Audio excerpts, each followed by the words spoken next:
Pablo, lá de Candói, Paraná, está escrevendo e dizendo: Padre Fábio, fiz 1 ano de teologia junto com meu esposo e temos a seguinte dúvida: se Deus é amor, por que criou Lúcifer? Deus não poderia ter perdoado? Bem, aqui existe um equívoco da sua parte, né? Dentro da teologia, em Gênesis, né, quando nós compreendemos este início do mal no mundo, isso é muito complexo, viu? A gente vai explicar aqui de maneira muito simples, mas isso não é tão simples assim. Compreender a presença do mal no mundo é uma reflexão que requer tempo. Mas lá na Sagrada Escritura está lá, de maneira bonita, muito poética, que Lúcifer é um anjo criado por Deus que se rebelou. Ele quis ser como Deus. É interessante porque quando a teologia nos diz que Lúcifer quis ser como Deus, ela está nos fazendo entender que ele negou a condição de criatura. Ser criatura é sofrer de limites. Eu tenho limites. Eu não sou igual ao meu Criador. Eu sofro de limites. Isso não é problema. Ter limites não é problema. Mas quando eu não admito o meu limite, e eu quero ser como aquele que é perfeito, eu me transformo numa pessoa incapacitada de lidar com o meu limite, e naturalmente eu me transformo numa pessoa ruim. Porque quem não acata o limite pessoal, corre o risco de se transformar no seu limite. Isso é muito sério. E quando a gente se transforma no limite que a gente tem, a gente fica diabólico. E é interessante porque Lúcifer rejeitou justamente a condição de criatura. Ele quis ser como Deus, mas ele não era Deus. Então ele vai agir como se fosse Deus, só que motivado pelos seus limites. Então tudo que ele fará será tendencioso a prejudicar, porque se eu não aceito o meu limite e eu ajo como se eu não tivesse o meu limite, eu começo a prejudicar as pessoas que estão do meu lado. É interessante porque, compreendendo assim, nós vamos na raiz do que é diabólico. O que é o diabólico? É o que quebra a sequência das coisas, é o que quebra o vínculo, é o que prejudica a proximidade, é o que estabelece distâncias. E você já observou o quanto que na vida nós podemos viver essa condição? Aqui não é que Deus não quis perdoar a Lúcifer. Foi Lúcifer justamente que não quis receber o perdão. Ele não quis se reconciliar com o seu limite. Porque receber o perdão é reconciliar-se com o limite. Então o outro perdoou o mal que eu fiz contra ele. Então eu tenho a oportunidade de me reconciliar com aquilo que me incomodou. Eu fiz, errei, pedi perdão, recebi, consertei dentro de mim. Mas a partir do momento que Lúcifer não aceita esta reconciliação, então ele se transforma dentro do contexto da teologia, das igrejas, e não é só da teologia cristã. O diabo está presente em muitas outras culturas que nunca falaram lá de cristianismo, e você identifica sempre uma presença do mal, né? Eu acho que a gente não tem que ficar colocando muita atenção como é que surgiu o diabo, né? A gente tem que ficar neutralizando o poder que ele tem aqui. Eu não tenho como entender como é que o diabo surgiu. A teologia me sugere uma explicação. Você escutou qual é a explicação que eu dei hoje. Pode ser que você concorde com ela, pode ser que não. Mas uma coisa é certa: você sente a presença do mal no mundo. E como é que o diabo age no mundo? Através das pessoas. Não é verdade? Você já encontrou o diabo chifrudo mesmo naquela ilustração que a gente tem? Não. A gente nunca viu esse diabo desse jeito. Agora a gente vê uma pessoa fazendo fofoca, uma pessoa criando confusão, uma pessoa fazendo uma intriga, uma pessoa fazendo mal a outra, uma pessoa fazendo uma maldade. Pronto, ali o diabo está presente. Nós temos a oportunidade de legitimar a presença do diabo no mundo quando a gente faz o que ele gosta. Então não fique perdendo tempo. Como é que nasceu o diabo? Fique perdendo tempo e se ocupando de como o diabo ganha oportunidade no mundo a partir de você. Então, se você percebe que você está fazendo coisas ruins, que você está sendo maldoso, que você teceu um comentário que não foi bom, não edificou, cuidado, o diabo está agindo através de você. O diabo age, minha gente, através das realidades. Quando você percebe que uma pessoa está sendo induzida ao mal porque a outra estava parecendo boazinha com ela. Quantas pessoas ruins entram na nossa vida com a carinha boa, sorrindo para a gente, e depois dá a rasteira, comete a atrocidade. O diabo entra na nossa vida através das drogas, dos vícios, né? Quantas pessoas destruíram a sua vida, estão destruindo. Às vezes você que está me assistindo agora, toma consciência disso agora. Meu Deus, eu estou destruindo a minha vida com esse vício. Eu estou perdendo a minha inteireza. Eu estou fazendo sofrer quem eu amo. A infidelidade é um instrumento do diabo no mundo. Por quê? Porque quebra. Qual é a proposta da fidelidade?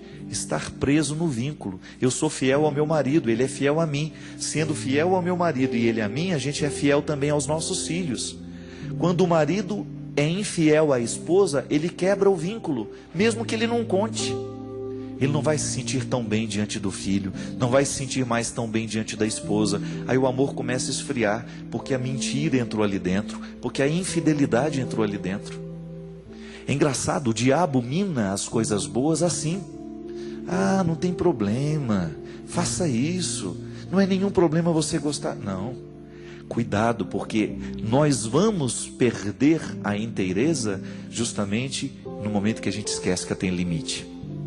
Eu sempre digo, olha, eu sei onde aperta o meu sapato. Você sabe onde aperta o seu sapato. Para a gente ser fiel ao que assumiu. Para a gente ser fiel ao propósito que a gente fez na vida, minha gente, o sapato vai apertar. Não vai ter como andar sem dor, não vai ter como andar sem sacrifício. Eu não tenho como ser padre sem viver o sacrifício no meu dia a dia.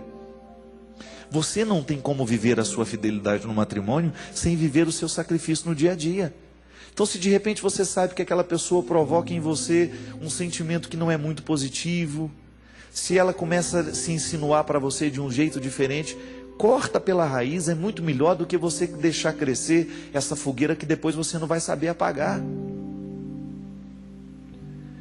É aí que entra a dimensão bonita que eu falei no início. O diabo, o Lúcifer, o anjo que se rebelou, não aceitou ser limitado. Quantas vezes você cai justamente porque você não aceita que você é limitado? É igual ao alcoólatra. Você já viu algum alcoólatra se recuperar sem antes aceitar o limite? Eu sou alcoólatra. É por isso que o álcool, ele combina com mentira o tempo todo. Quantas vezes dentro do meu contexto, das pessoas que convivem comigo, elas estavam bebendo e estavam mentindo, dizendo que não bebia. Está mentindo para mim?